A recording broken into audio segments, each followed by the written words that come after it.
মম kitchen থেকে আপনাদের সবাইকে নমস্কার। আজকে আমি একটা থোড়ের রেসিপি আপনাদের শেয়ার করছি। এক টুকরো থোড়টা আমি আলু ভাজার মতো কেটে ভালো করে জল দিয়ে ধুয়ে নিচ্ছি। থোড়টা কাটা হয়ে গেছে। 1 চামচ নুন দিয়ে থোড়টা আমি চটকে নিচ্ছি। হঠাৎ বাজার থেকে থোড় নিয়ে এসেছি, কী রান্না করব দেখি বাড়িতে নারকেলও আছে, থোড়টা নারকেল দিয়ে করে নিচ্ছি। নুন দিয়ে থোড়টা একটু চটকে নিয়েছি। 10 মিনিটের জন্য থোড়টা আমি ঢাকা দিয়ে রেখে দিচ্ছি, তাহলে থোড়টা নরম হয়ে যাবে। 10 মিনিট হয়ে গেছে, ঢাকা উঠিয়ে নিচ্ছি, আবার একটু চটকে নিচ্ছি।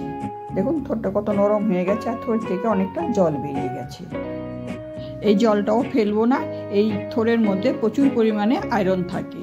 কড়াইতে আমি তেল দিয়ে দিচ্ছি, 1 চামচ কালো জিরে দিয়ে দিচ্ছি, 4টে কাঁচা লঙ্কা চিড়ে তেলের মধ্যে দিয়ে দিচ্ছি, আর থোড়গুলো দিয়ে দিচ্ছি, জল সহিত থোড়গুলো দিয়ে দিচ্ছি। 1/4 চামচ হলুদ দিচ্ছি, হলুদটা খুবই কম দিয়েছি, আর 2 চামচ নারকেল দিয়ে দিচ্ছি।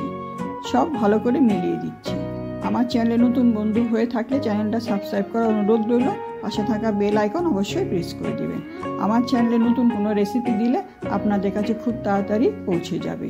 থোড় আর নারকেলটা সেদ্ধ হয়ে যাবে, সেজন্য লো ফ্লেমে সেদ্ধ হওয়া পর্যন্ত অপেক্ষা করছি।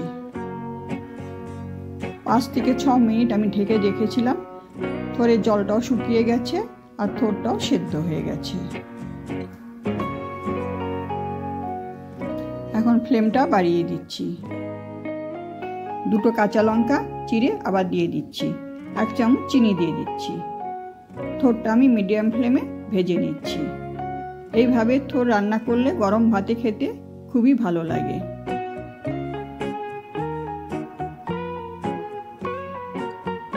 থোড়টা ভাজা ভাজা হয়ে গেছে। এখন গ্যাস বন্ধ করে বাটিতে নামিয়ে নিচ্ছি।